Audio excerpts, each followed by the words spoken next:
Shabbat shalom. Recently I was browsing on Amazon and I saw a bag. It was a kind of a black shoulder bag, and on it was written in big white lettering, Jew-ish, Jew-ish. And it said that the bag is, quote, perfect for the man or woman or teen who is a kashu, a casual Jew. The secular Jew, or the person who has a lot of Jewish friends, is part or half Jewish, or identifies with Jews, or at least with Jewish foods and culture like bagels and education, even though they themselves are not Jewish. As much as I like bagels, I don't think I'm going to be getting the Jew-ish tote bag, but perhaps we should get one for George Santos. You'll recall that Santos claimed to be a Jew who went to Baruch College and worked for Goldman Sachs. Well, okay, he wasn't really a Jew, but he said he was Jew-ish. Now, of course, we know the truth. Santos was none of those things. He was a con artist who sought to secure votes in a heavily Jewish New York district. Aren't we living in interesting times? On the one hand, we are fretting about the rise in anti-Semitism. On the other hand, we have a politician falling over himself trying to identify as a Jew, and a purse announcing that the owner is Jewish adjacent. The topic of Jewish identity comes to mind today, not just because of Santos, but because once again, the question is on the table: who is a Jew? Avi Maoz, minister in the new Israeli government, has been put in charge of a new authority, one that is regarding national Jewish identity. Among other things, he would like to narrow the eligibility of the law of return. Right now, anyone who claims to have a Jewish grandparent can make aliyah and become an Israeli citizen. And Maoz would like to restrict it to conform to strictly Orthodox definitions of Judaism. Now, admittedly, this issue is complex and quite complicated. Here at Bethel, for example, we would not accept the one Jewish grandparent rule as defining Jewish status.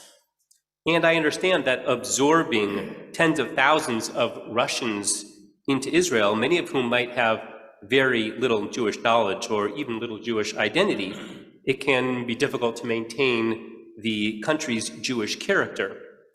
But in this issue, Maoz is opening a can of worms that threatens to do real damage to Israel-diaspora relations. And he's just one of a number of ministers who seeks to reshape and redefine Jewish identity. The whole question of Jewish identity is as old as the Bible itself. We read in our parsha this morning about Jacob's encounter with his grandchildren, Ephraim and Manasseh. On his deathbed, Jacob drew the boys close.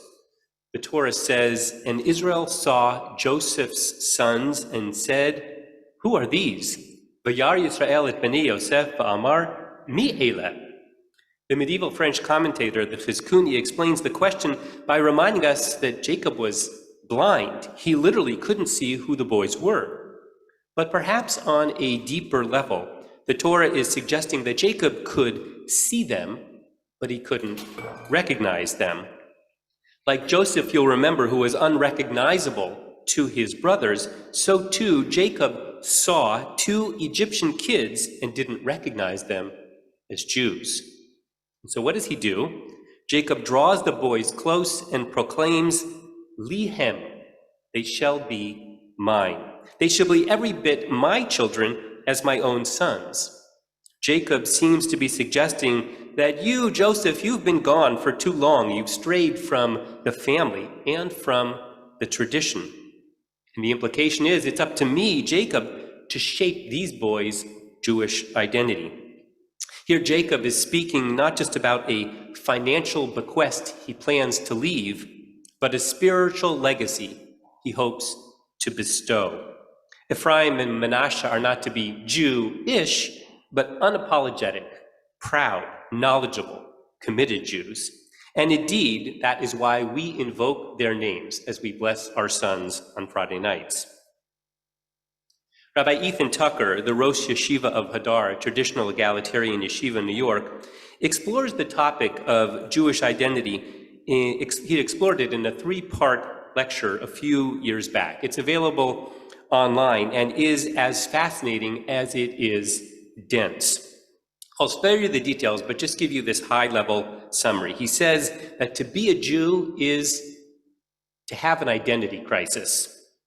A Jew is someone who cannot give a straight answer as to whether they are a member of a family, a clan, an ethnic group, or the adherents of a religion who follows certain practices and beliefs. Now, if we go back to the time of the Bible, in the ancient world, ethnicity and religion were fused. Your identity included the ethnic group to which you belonged and the religion of that civilization.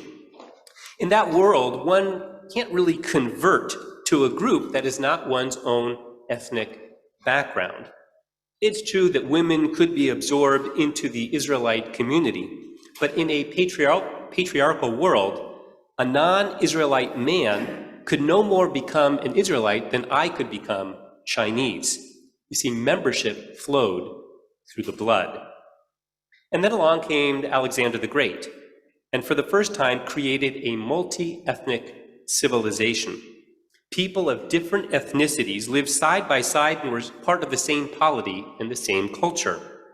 For the first time, though my parents might not be Greek, I could speak Greek, study Greek, participate in Greek culture, and be a member of a Greek city governed by a Greek constitution.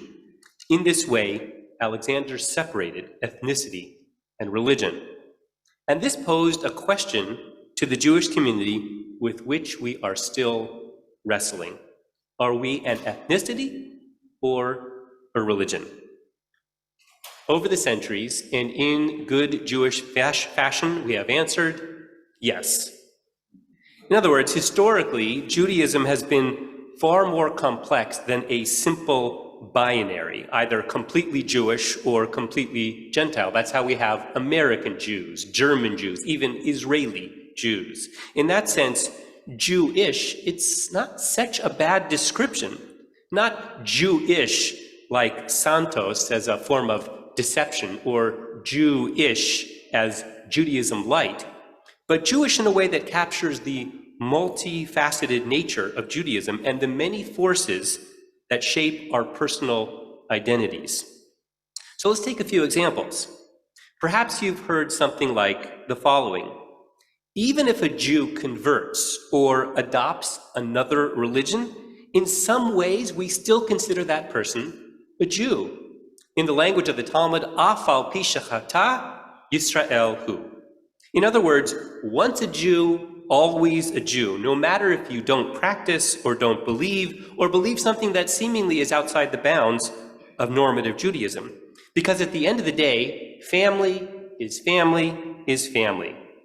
Look no further than Jesus, who we half-jokingly still claim as one of our own, as a Jew. This approach suggests that Judaism is an ethnicity. It's a kinship. And I think it's incredibly powerful. It means that people belong for who they are and not for what they believe. It means that there is an unbreakable covenant and that community feels like family, which is why we love to play Jewish geography.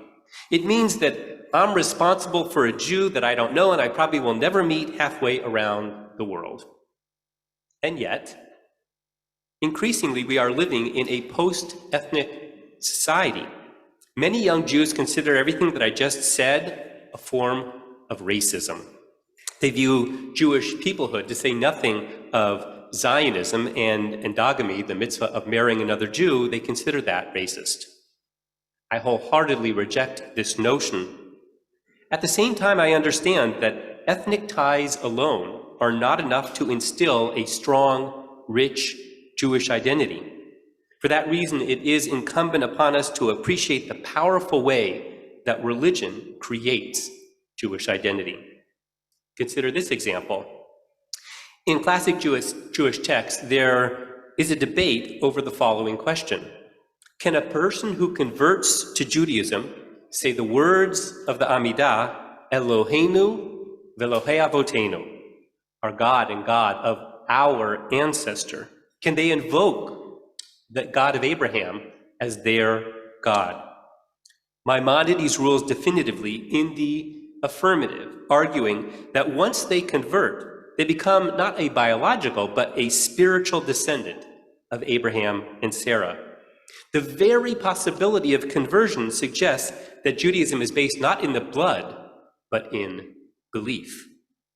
And this approach stands in contrast to ethnicity that says that you belong by virtue of your birth. As a religion, you belong by virtue of how you behave, the mitzvot you follow, the values that you affirm, the principles that you cherish. Ethnicity, on the one hand, might lead to a certain passivity. I am who I am just because that's who I am. But religion can spark passionate adherents who know what they stand for. So we can see how, as Jews, we might have an identity crisis. And it's not hard to understand how this has direct impact on contemporary issues, like who should be granted automatic Israeli citizenship under the law of return, or how we should view intermarriage, or the status of patrilineal descent. We'll save those topics for another time. For now, and as they draw to a close, let's turn to next week's Parsha, where we encounter Moshe at the burning bush. The first question that Moshe asked God echoes that question we read in our Parsha when Jacob asked Joseph, Mi ele, who are these? In next week's Parsha, Moshe asks, Mi anochi, who am I? Now, on the one hand, this was an expression of self-doubt. Who am I to lead the Jewish people out of slavery? But it's also a question of his basic identity. Remember, Moshe was adopted by an Egyptian princess. He was given an Egyptian name. He was brought up in Pharaoh's house. He looked like, he spoke like, he dressed like an Egyptian. Looked like. And yet, when he grew up, the Torah says he went out and he saw his brethren and saw their burdens. He saw the Israelites, and somehow he knew their mishpacha, their family. Moshe says, Mi anochi, who am I? And he discovered that though by upbringing he was an Egyptian, by birth he was a Jew. And that core identity gave him not only a past, but a purpose. Jump ahead 3,000 years, when a secular Jew discovered his own past and his own purpose and set the course for his people to return home. He said, the greatest happiness in life is to be that which one is. Who was it? Theodor Herzl. The greatest happiness in life is to be that which one is. The implication is beautifully captured by Zev Magan, a senior fellow at the Shalem Center, who wrote, my daddy always used to say to me, son, never do anything half-assed. And so I figured, if you're going to be who you are, a Jew, do it up. Don't be a default Jew, a checkbook Jew, a high holiday Jew, a peripheral Jew, a marginal Jew.